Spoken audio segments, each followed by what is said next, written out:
Okay, very good.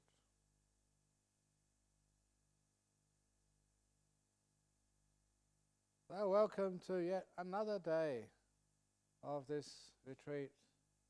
It goes so fast. And sometimes people are wondering how many days are there to go. And then the next thing you wake up in the morning and it's all gone. And you're back at work. You're back through the traffic of Jakarta. You're back worrying about your boss in Hong Kong. So really enjoy every moment, because sometimes the days and nights pass very fast. And then when we are enjoying our life, sometimes that we fail to really take those opportunities and appreciate them. And of course, once they're gone forever. So, it's nice to be able to enjoy every moment of this retreat as much as you can. It's almost like to savor it. Just like when you are eating. When you have your breakfast, you know how to, or lunch, do you know how to do lunch meditation? You've had enough practice, I think you should know by now. Because with lunch meditation or eating meditation, sometimes people hardly even taste their food. In shops, you're busy talking to somebody. So you're talking to them as you are eating, which means that much of your brain is occupied with a conversation, so you can't really appreciate the taste of the food. So to really appreciate the taste of the food, and if you appreciate the taste of the food, it also means that that you start to secrete saliva and bile and all this other stuff, which is necessary to digest the food. And just even now, even though you just had breakfast, you know what you're having for lunch? Have you smelt it already? What is your favorite food?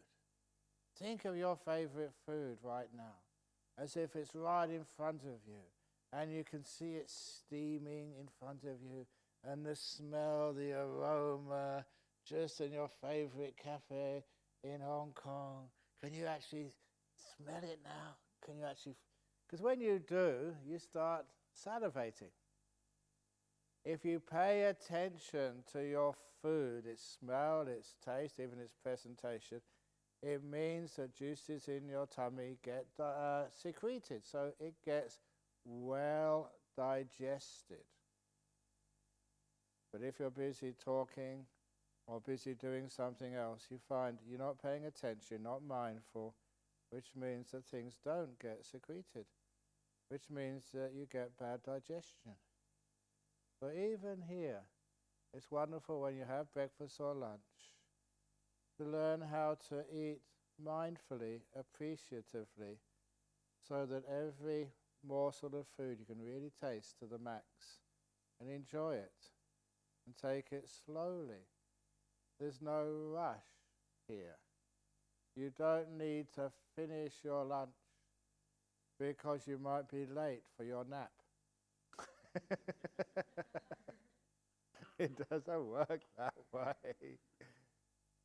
So if you take your time and you do relax, that you have more time to appreciate the taste of the food. And it is a pleasant practice of like slowing down one mouthful at a time.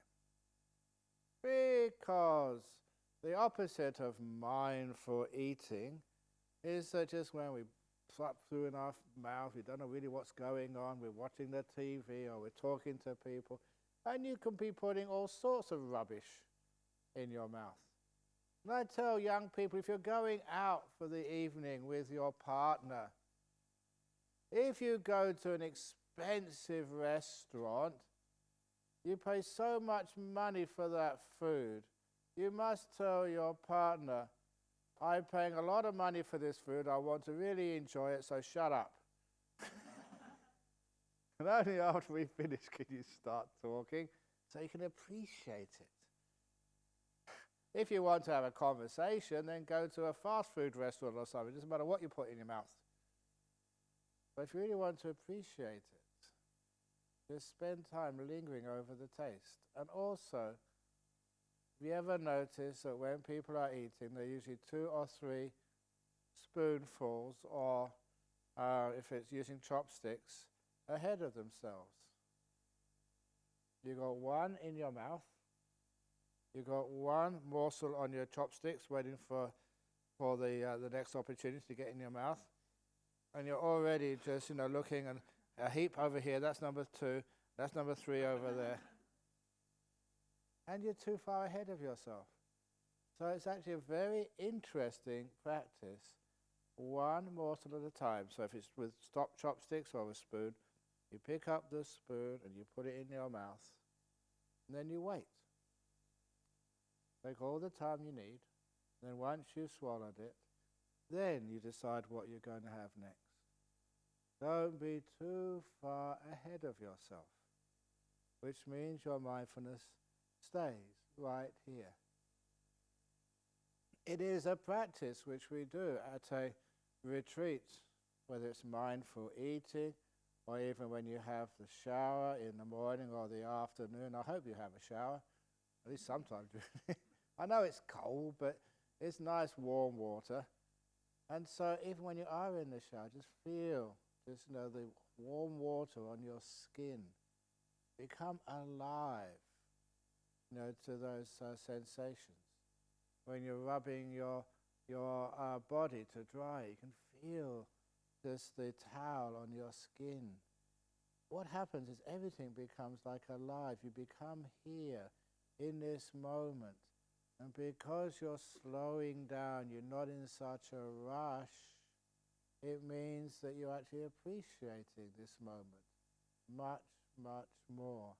You're more alive, better digestion, better appreciation of food, and also just better showering or brushing of teeth. Whatever it is, it seems to be such a simple thing, but it does make a difference. And then that means that when you, at night time, when you go to bed, you can relax and go to sleep. Anyone who doesn't sleep properly, if you have difficulty sleeping at night, please follow this advice. You're sitting up here in the mornings, sometimes in the evenings. Sometimes you see many people meditating here and falling asleep. Then when you go to bed at night, you can't fall asleep. The solution is pretty obvious. When you come up here in the morning, please try to fall asleep. And you'll be wide awake until breakfast. And at night time, when you want to take a nap, go into your bed and try to meditate. And you'll be fast asleep. Now, why is that? You notice here that because you're trying to do something, you're trying to fall asleep, you can't. When you try to meditate, you fail. The trying is the problem here. How can you fall asleep? When things are so tense, you're trying so hard to do something. So we learn how to be in this moment and literally just how to relax, how to be here. And you're sitting or lying in your bed and just relaxing. Relaxing means having no goals, nothing to achieve, nowhere to go. If you fall asleep, fine. If you don't fall asleep, fine. Because a few years ago, I had some trouble falling. I don't know why, what was going on in my body, but I solved my problem by I was laying in my bed in my cave. I couldn't go to sleep. And I thought, hey, why do I want to go to sleep? I'm really comfortable here. In your whatever bed you're in, it's your bed, it's your pillow, and it's quiet, and I'm relaxed. I don't have to give a talk. My cave is so well built that no one can sneak in there to take a photograph of me. They can't ask me to sign a book. So I'm there, just peaceful, stretched out. Oh, this is so good.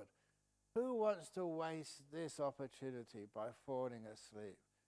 I don't want to fall asleep. I'm just going to be here and just enjoy just stretched out in a warm blanket, nice pillow, and this is great. And of course, the next thing I knew, I woke up in the morning. Because I was trying to fall asleep, it was pushing me. That causes tightness and tension, which means you can't fall asleep.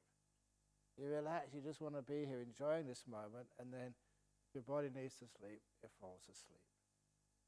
So what we're doing here is, in this particular talk, I'm introducing just how we make progress in life, in our health, in our mind, in our emotional stability, and obviously in deep meditation, because we make this progress through using insight, not force.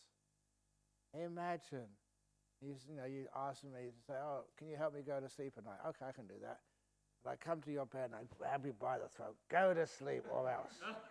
Okay, I'm warning you.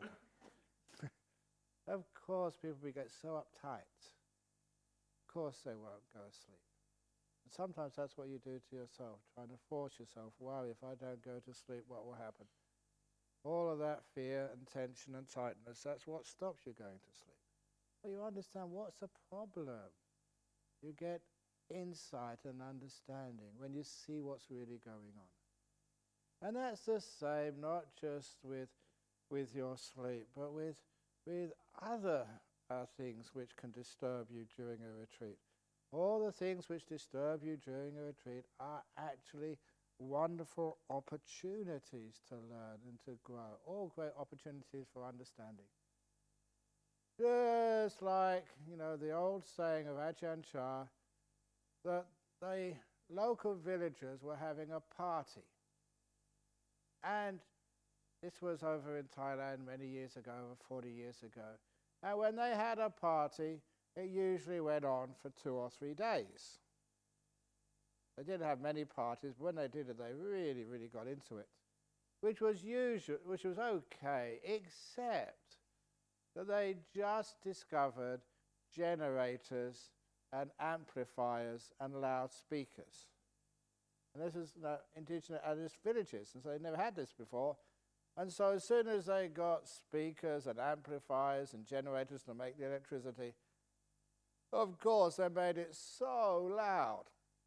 And they went on partying till about 2 o'clock in the morning. About 2 o'clock they got tired and they went to bed. And at 3 o'clock the monks got up. They only had 1 hour sleep.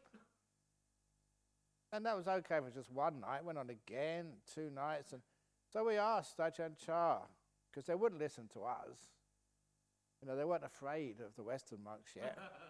Ajahn they were scared of him. So we asked Ajahn, we went there to see him. Ajahn, look, people have to have their fun and their joy in life. The villagers, they're not monks. We don't mind them having a party, but can you ask them to stop by 1 o'clock so I get a couple of hours rest, please?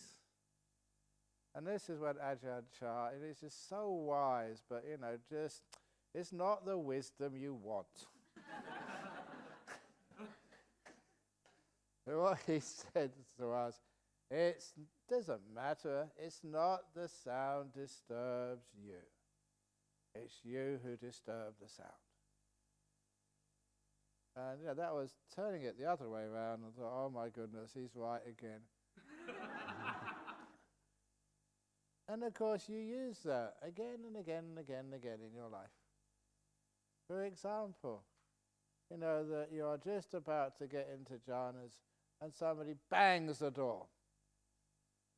Or you're just about to fall asleep in your cottage after a long day of meditating. And someone at that time decides to boil a kettle of water. and then to make their tea, they go as they stir it around. And you think, oh, can't they have a little bit of sensitivity? I just been meditating, they just sleep, and it's not fair. And you notice, this is how Ajahn told me, you notice that all the noise of the person in your cottage stopped about 5 or 10 minutes ago. But the noise inside your head between your ears is still going on. It goes on all night. It goes on in the morning. And you think, I'm going to blacklist that person. I'm going to go and speak to Burr. I'm going to get their name struck off the list. Never again. And they stopped making a noise 12 hours ago. But you are still making a noise inside your head. So which is the loudest noise? And you see from that what he meant. Disturbing the noise. Noise happens. You try and be quiet. You try and keep the silence in these areas. But we're not going to have the voice police coming up and giving you warnings. There was the story of the man. He'd been married for about, I think it's his 60th wedding anniversary. It's a long time, 60 years married. And he was interviewed, and he said, what's the secret of your long marriage? And he said, because my wife and I don't argue. Don't argue, yes. I only argued once with my wife. That was on our honeymoon, and ever since I haven't argued with her at all. No arguments. How could that be? And so he told the story that they went on their honeymoon in the Grand Canyon.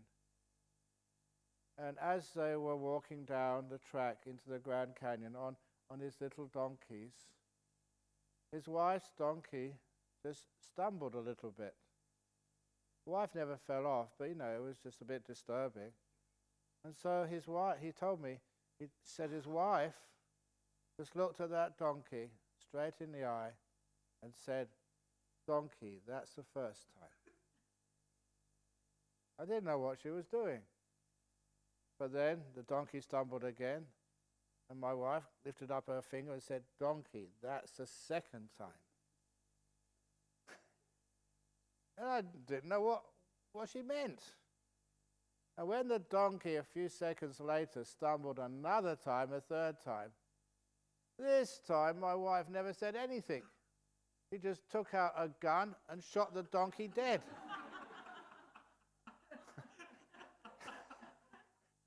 And when I asked my wife, "What did you do that for?"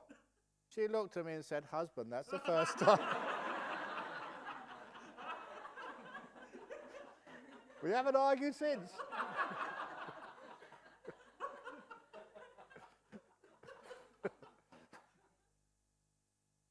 Oh, I thought of it. Now I've told that story. If I see any of you on your mobile phones, short chatting away, I'm going to look at you and say, "That's the first time." No messing around. But of course, we don't do stuff like that. I go to jail for that. But you can see that just people make noises. That's the nature of people. You try and limit it out of kindness. But if somebody does make a noise, make sure it doesn't echo inside of you. In other words, the noise stops and you stop thinking about it. Be kind. Because the greatest noise is the noise between our ears. And that's something that you have all the power in the world to actually to lessen, to keep the noble silence inside. Outside is just noise. So as you develop that inner noble silence, you find, yes, the world makes noises. Beautiful little birds chirping in the morning. The sound of the people just making up the soups or the stews. All the sounds in the world, but we don't fight them. We don't allow the noises to disturb us, and we don't disturb the noises. We live at peace with them. You find when you live at peace with them, you don't fight the noises. It's amazing how noises which would usually be quite disturbing tend to just fade away when you don't give them importance. So that was one of the monks over in Bodhinyana monastery. When his brother came to visit, And as usual, over in Bodhinyana monastery, it's just so full, monks all over the place. And because, it's a popular place and there's lots of people ordaining, and so that we don't have space. So, but anyway, this monk said his brother was coming to visit from Europe. Can he come and stay? When I said there's no room. He said, doesn't matter, we grew up together, he can share my hut. There's only small huts of 3 meters by 2.4. And he said, well, you can probably fit in there. And he said, well, I grew up with him, so, it's obviously we know each other. But he said, you're probably going to be snoring. At least one of you is. And so, can you stand that? And he said, yeah, I've got it all planned. My plan is that I'm going to go to bed first and I'm going to start sleeping first. Because whoever starts sleeping first is safe.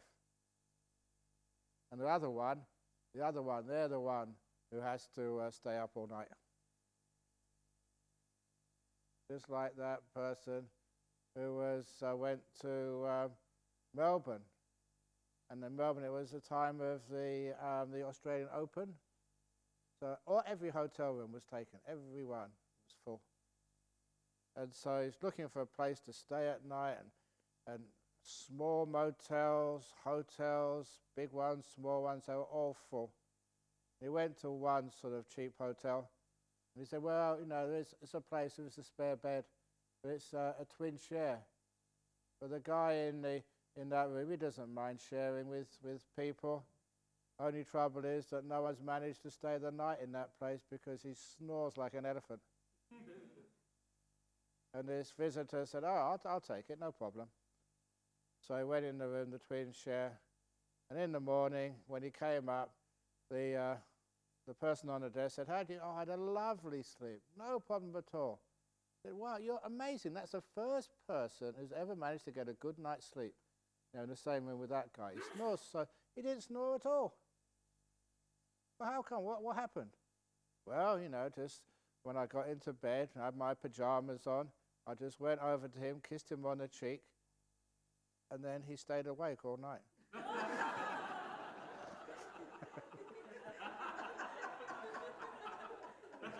And I had a good night's sleep. Don't try that in this retreat centre. You get in big trouble.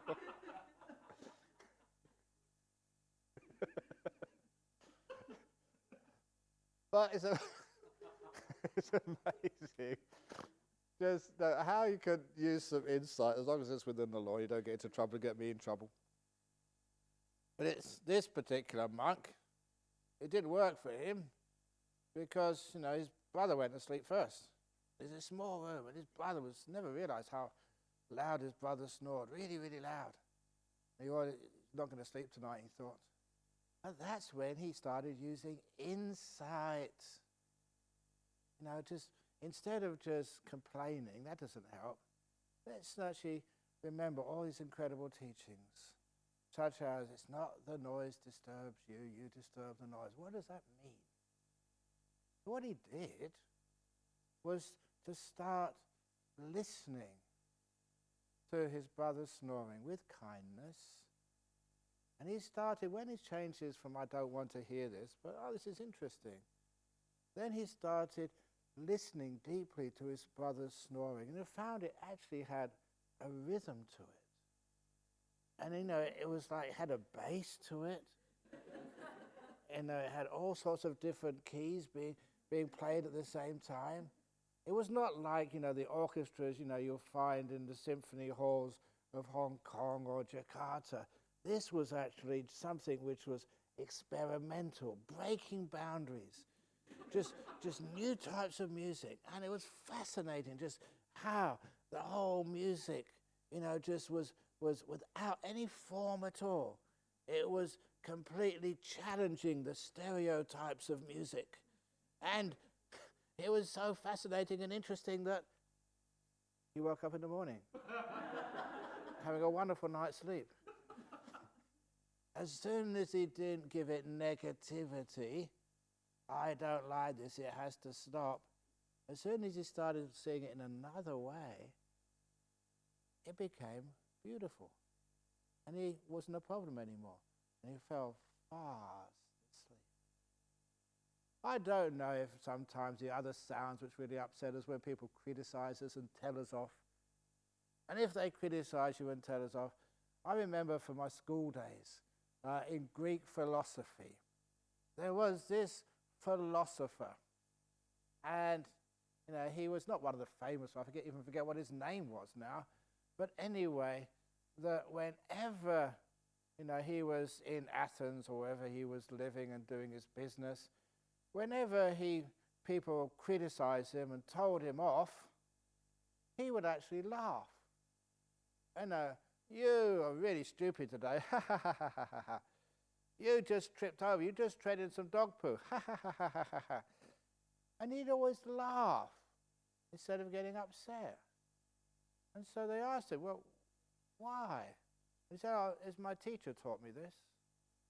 What did your teacher say? Well, he said, when I was studying with my teacher, if I did something wrong and my teacher shouted at me or scolded me or said that was a mistake, my teacher would charge me a few extra drachmas for that. Because scolding someone, it takes a lot of energy and effort. That's extra to all the other training. So imagine that was you, at work, and every time you made a mistake and the boss scolded you, he'd charge you for that. Extra work, overtime, for scolding you, telling you off. I should do that. Every time I tell you off, or scold you, or say you shouldn't do that, you should put a few extra dollars in the young pal. Or that I see. It's extra work scolding people. So he said, every time I made a mistake and got scolded, I had to pay some money for it. He said, now, when my boss in Athens scolds me, or when people scold me, or when my wife scolds me, I get it for free. I don't have to pay. That's why I think it's so funny. That's called positive attitude. In other words, look at it in a different way. And when you look at it in a different way, it's not the noise disturbs you. Not you who disturb the noise. You don't spoil one another at all. You don't disturb one another. You live in this wonderful sense of peace and harmony together. It's amazing. If you can do that, people scold you, they tell you off. I already mentioned to a few people what Ajahn would always say: if somebody scolds you, if they demean you, if they call you bad names, and in Thailand the worst name was calling someone a dog. And what I said is the other day, Anji. Yeah, Anjing, yeah. Remember what you have to do if someone calls you an Anjing? If you've got a tail, yeah. Or if you think you are a dog, you should bow. Bow, wow, bow, wow, bow. No, in other words, what it means is that you use your wisdom to not get upset. Receiving bad words from other people is beyond your control. It's beyond your choice. You will get blame, you will get praise. You can't control that at all. But what insight tells you, you can change. You got control, you got choice of the way you respond. That way you got full choice. Which is one of the reasons why in a place like this, there's no way we can get you appreciated to the extent you deserve. There's no way that people will understand just how tough it is and how hard you work. There's no way that people will understand you'll be able to convey the difficulties of life. You can't change other people. But my goodness, you can choose how you react. And that is what insight does. That's what Ajahn always meant. It's not the noise disturbs you. You disturb the noise. You choose how you react. So those types of insights give you the key in just how even when you are sitting meditation and it hurts, or it's cold, or it's hot. I don't know that, you've got the aircon on the back there, and sometimes, and even though it says don't touch it, but sometimes you ever been tempted to say, no, it's too cold, I'm going to turn it up today. Even the gong. So one of the reasons why, this gong over here is not the usual gong which goes ding ding.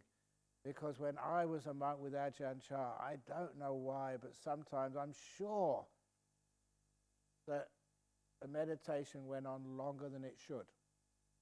He was just torturing me. He knew I was suffering, and he didn't ring the bell. And other times, I was getting very peaceful, about to become enlightened, and then Ajahn Chah would get the gong bong and go bang. So, and I had no control over the gong. So I started thinking, I had a good education, I was smart. How can I get around this problem of Ajahn Chah being in control of the gong? Slingshot. Remember those little slingshots? A bit of rubber and you put it back. So I practiced. My plan was that, that I would keep a little slingshot with a couple of pieces of wood or something in there. And then when I thought it was time that the meeting should finish, because everyone's meditating with their eyes closed, I'd get out my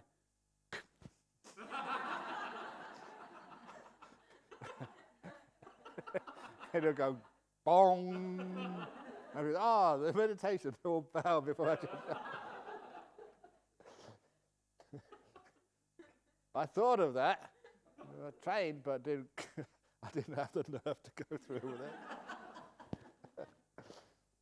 But that's missing out. It's not the idea of controlling the gong. It's just be in this moment. Doesn't matter.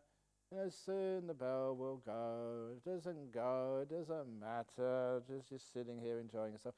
So those insights, it was understanding how you react to stuff. This is where the insight comes up. This is where you do have a choice. I had no control over Ajahn Chah, but I did have a control over how I reacted to sitting long periods of time, even having aches and pains in the body, even just being tired or being depressed or being full of energy. This is where you do have choice. This is one of the places where I mentioned the other day, when you make mistakes, when things don't go according to your plans, it doesn't matter. It won't last. You sit there enjoying your meditation, or just whatever's in front of you is the most important thing in the whole world. And you do things like, the time when I mentioned that when your leg went to sleep, you're thinking, what's going to happen? You just sit there, let's see what happens. It's not unpleasant. When you miss your lunch. I'm not going to eat today. You don't die by missing a meal. You may think you will, but you don't. Even not sleepy if you don't sleep at night because you've got full energy. It doesn't matter. You can catch on to sleep later on. So a lot of times we worry about things which just make real no sense to us. We don't need to worry about things, which means that we can live a much more peaceful life when we choose to.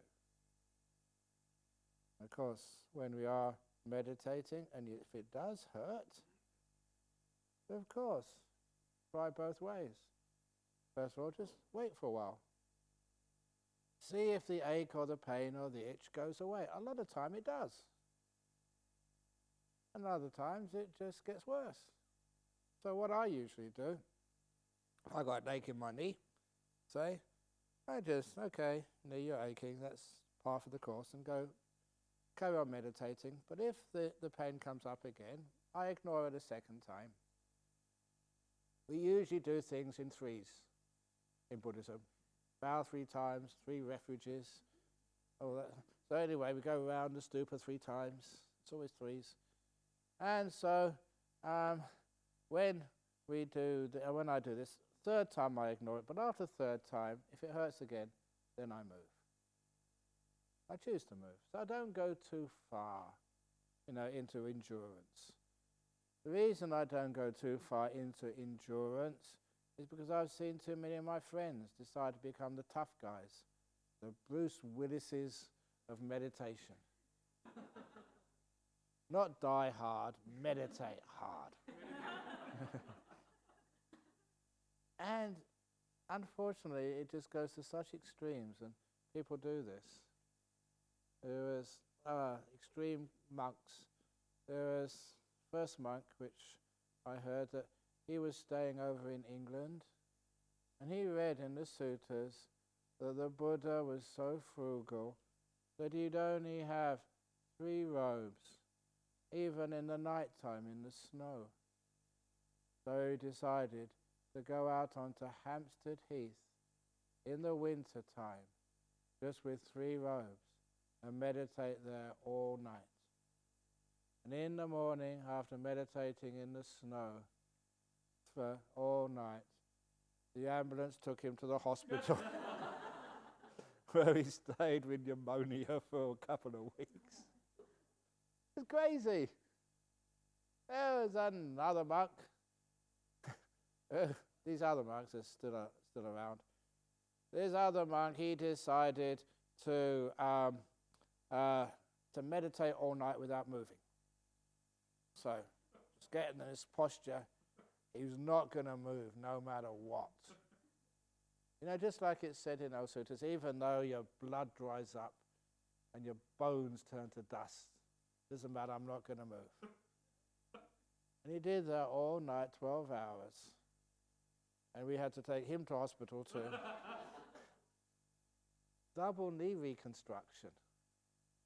And it's sometimes that people think you can get enlightened, you can get meditation by pushing. You don't do that. If you want to do that, go and just join the US Marines or something. Just go and be Iron Man or Rust Man or I don't know. But that's how you go into extremes. We don't do that. We use our wisdom power, not our willpower. So we understand, what is this? It's one of the stories I often tell the monks. There was the toughest of all monks over in Thailand, was a monk called Ajahn Mahabua. He was tough. He was a monk who once, he had a heart attack at night time. And, big one. And in the morning, he said he was sick. His doctor came up, it was a Chinese doctor. And is it 6 pulses or 7 pulses or something? 9 pulses? They feel the different pulses. How many is it? 6 or 7 or whatever? But anyway, all of his were not working. Basically, he said, you're supposed to be dead. It's impossible. What I feel here is you're not alive. But of course he was talking to him. He had such incredible strength of mind. So, it doesn't matter heart attack, he was still going to stay. Very tough monk. But he also told me once that when he was a monk with his teacher, Ajahn Mun, that he had this fever. It was another bout of malaria fever. Most monks had malaria in those days. And when he had his malaria fever, the bell went for the chores. At the afternoon time when all the monks do sweeping or do the chores. And this monk decided in the middle of a malaria fever, he was going to be stronger than the fever. So he got up, dressed, and sweating, staggering, went down the stairs of his hut, picked up a broom and started sweeping. Now in the middle of being so sick, that's how tough he was. And at that, Ajahn Mun saw him, and he scolded him and said, you're not a monk. The job of a monk is not to fight, is to investigate and understand. Go back up to your room. Lay down and understand. Don't fight. And I always remember that coming from a place which was most unexpected. One of the toughest monks in Thailand. He was saying he made a mistake. And he was told off for it. You don't fight the defilements. You don't fight your hindrances. You understand them. You learn about them. That's where you have the choice to get to know tiredness. Why are you tired? Sometimes it is because you're exhausted. Sometimes it's the weather. Sometimes it can be some stuff going through your body. You know, even myself, that there are times when I've had a very good night's sleep, and then get up in the morning, and you just do your jobs, and then you feel, oh, I feel really tired right now. Well, you've just had a good sleep. But no, I feel... And you know that so often now, if I feel tired, you know what is indulgence and what is real tiredness. I just go and lay down. And if it's true, you go out straight away. And then an hour later you wake up and you feel so good. My body is telling me, Ajahn Brahm, you're getting sick. Take a break. No, I can't. I'm a tough monk. Ajahn Brahm, take a break. And now I'm smart enough, sensitive enough to listen to my body. This is not indulgence or laziness, because that keeps me very healthy. And sometimes I don't know what it is. There's something inside of you that's telling you, please take a break. Your body often tells you, but sometimes we don't listen. There's this obvious thing, but when young man, I decided I was a Buddhist, so I decided I should go on pilgrimage to India. That was in 1970, I think. Yeah, about that time, 71, 72. And so, overland, really just a long way, from London over, through Turkey and Afghanistan and through Pakistan. And Pakistan, that's where I really copped it. I really got sick. And as soon as I got into the Indian border, I just went in the first hotel and just lay with diarrhea for a few days. But I didn't know too much about medicine. I was a theoretical physicist. But I thought I really needed salt. I wanted something salty. And so the first thing I did was just to stagger across the road to one of the little shops, just buy a whole bag of salt, and munch most of it. And I didn't realize that, when you do have diarrhea, you lose a lot of your, not just water, your salts as well. And my body was telling me, you need salt. Remember this other story which reinforced this about being sensitive enough to your body to know what it needs. There was a kid who had a craving for salt, and a baby couldn't speak yet. And as soon as it would crawl looking for any container with salt in it. It would munch it. And then, salt being bad for your health, so Mummy thought, she would always have to put the salt in places where the baby couldn't reach. But still the baby would, amazing just how it would crawl here and crawl there to get the salt down. And so she started locking it up. And that's when the baby started getting more and more sick, and it died. And when the autopsy was performed, this baby had this very, very rare disease which could not metabolize salt, needed constant supply of salt. Like the baby knew. Like many people, you know that when you need water, you know when you need some salt, or you need some honey or sugar or something.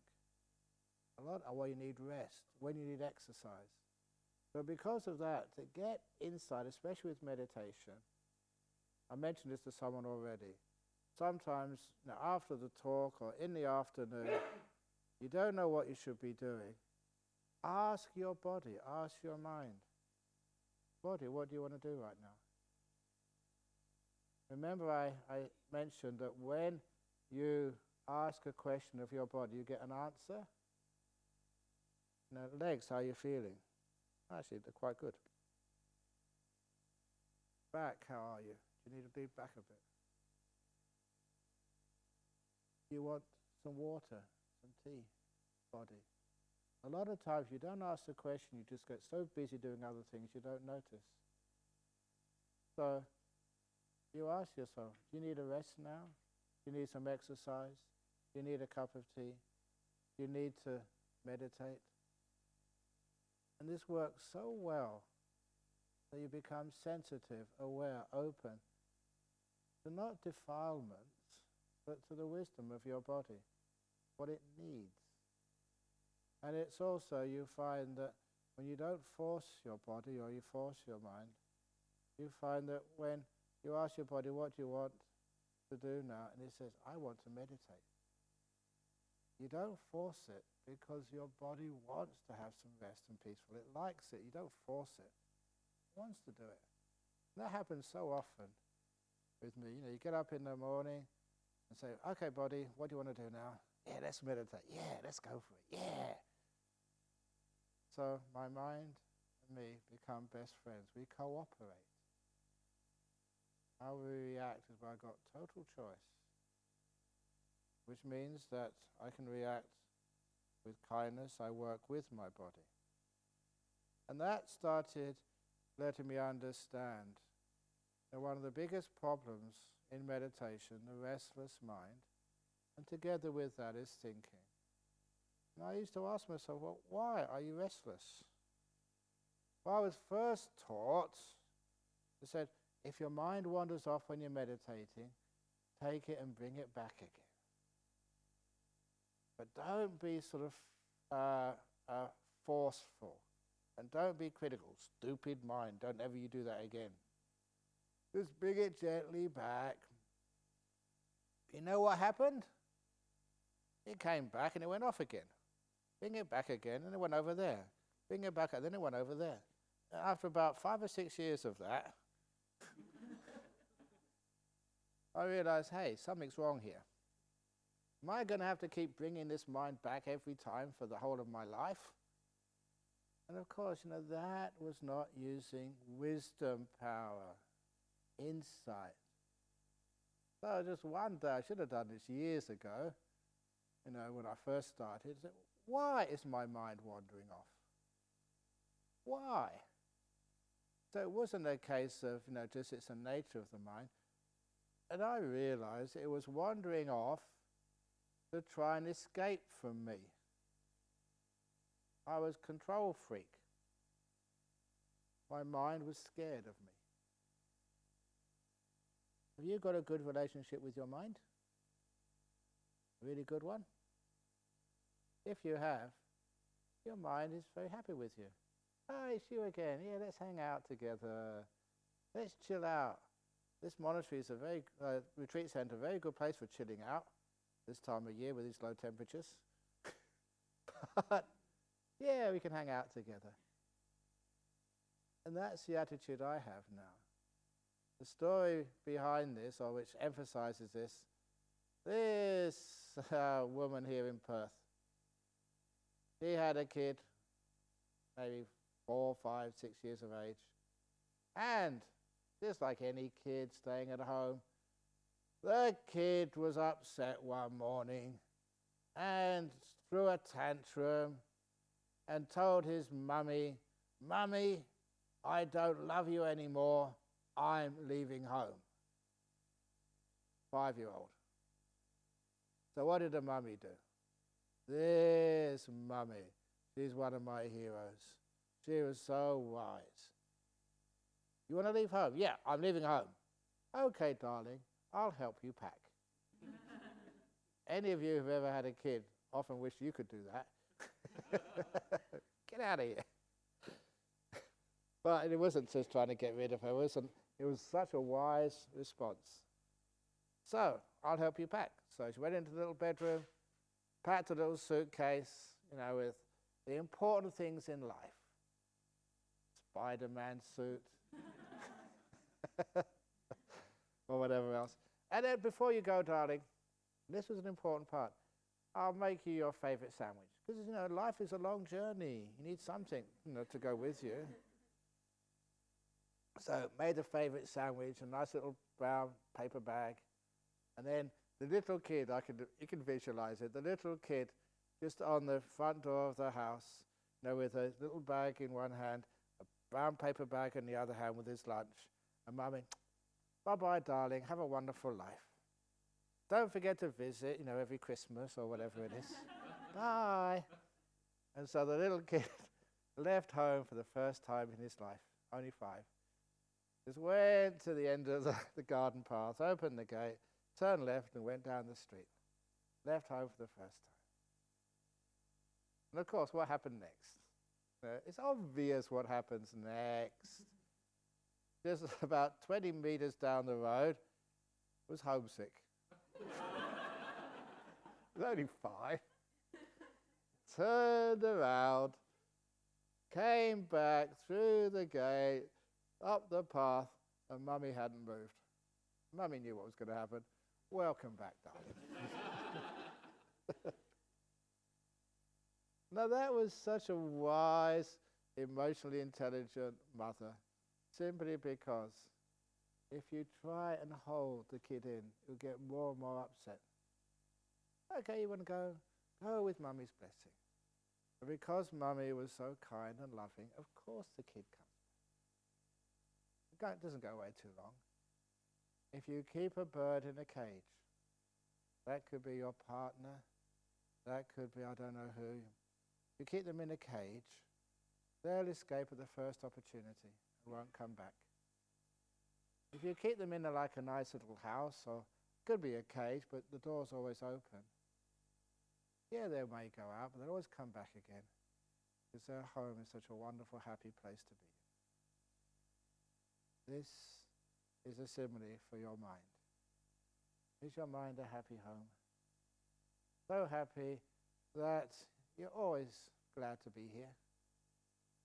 Or is it you're trying to get away as soon as possible because you've had so much pain and difficulty and you don't really like yourself, you don't understand who you are, so you're a bit afraid. But with a bit of insight, you soon realize that your home is a wonderful place. You get to be at peace with yourself, kind to yourself, and you don't have to be perfect to have a good relationship with yourself. You let yourself be. So that's why I give many, many concrete meditation examples for how to like yourself so much that you're happy to be with you. So when you're meditating, here I am again. Oh, great, what should we do? Yeah, let's go do jhanas together. Yeah, let's explore jhanas. Yeah. So, little examples. And what's really interesting is just people's reaction to this. Little exercise, so simple. Put your hands out. Hands wide out. Bring them in, just follow me. Follow me. Oh, come on, get into it. Come on. Ooh, oh, yeah. Ooh. If no one else will hug you, at least there's one person in the world who will hug you. And you really get into it. And I can feel the endorphins coming through my bloodstream. It's really nice. Ooh. So what that really means is, you're learning how to have a good relationship to yourself, not afraid of yourself, but an acceptance of yourself, a peace with yourself. And that's why, because I'm not the most perfect monk in the world, I tell these terrible jokes, but nevertheless, I'm at peace with myself, happy in my own skin, in my own robes. So what that really means is, whenever I meditate, I don't need to run away. I'm not escaping from anybody. I know who I am. That means that you can stay at peace. Don't need to go anywhere. Which is the end of restlessness. Why do people always think fantasies, dreams, plans which will never eventuate, memories which you can't change. Why do we torture ourselves with all these bad memories? I often say that if somebody hurts you, just like this sound, if somebody hurt you, every time you remember what they did to you, you are allowing them to hurt you again. Every time you remember what that did, they're hurting you one more time. You have a choice. You only let them hurt you once. And that's it. You refuse to let that memory cause you pain ever again. Once is enough. It's more than enough. Otherwise, you're letting them hurt you every time you remember it. To me, that makes no sense. You have the choice to do that. And then you're happy, peace with yourself. You don't need to run away. You're just here, relaxing, just being here. And you ask your body, what do you want to do? The body says, oh, I'm happy being here with you. Let's just go for a nice little walk. It's a nice sunny day today. Go for a nice walk around the grounds. Maybe go to the lake and have a sit down there. Maybe I'm on the helping duties. But who knows, maybe you can just taste a bit of the food when the cook is not watching. Maybe you could have a bit of fun and just maybe put the food the wrong way round or whatever. I don't know what you're doing. But there's a lot of games and plays which we have, which is important to have that joy in your life, even in the cooking. So whatever you're doing, when I had my birthday a few years ago, they made these little cakes, little cupcakes. And on the cupcakes, they were really quite round, and they had little glasses on. They had Brahm cakes. It was nice fun like that. You enjoy, you have happiness together. And I have happiness in my own mind. So that little joy, that happiness means it engages your own mind. You know that I tell jokes. One of the reasons I tell jokes is it makes people listen. You engage with people. And that's the way that you meditate. Meditate engaging with your mind.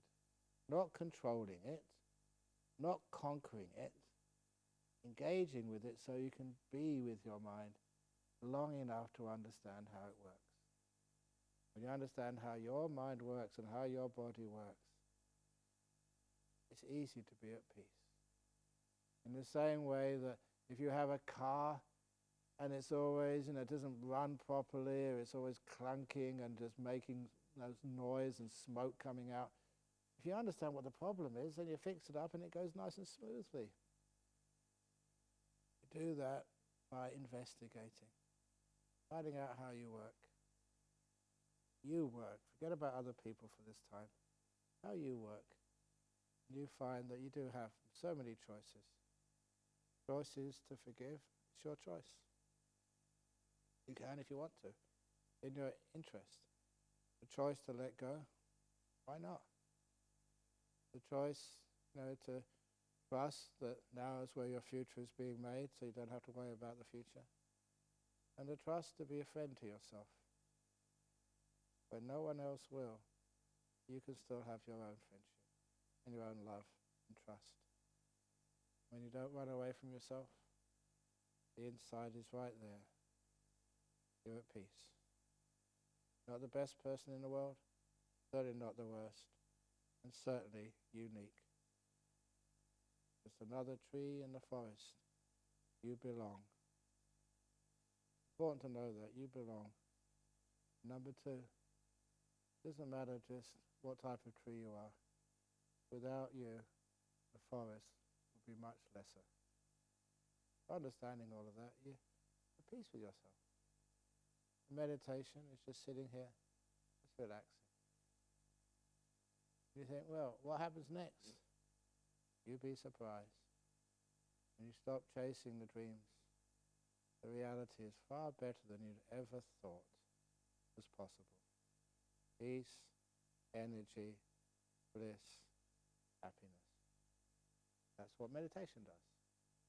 The path of insight which leads to calm, and calm leads to insight. So there we are for this morning.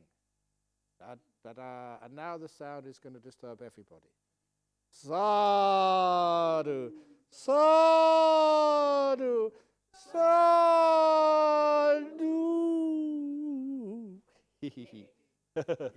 Very good. Okay, we got some interviews now. In the meantime, enjoy the beautiful sunshine.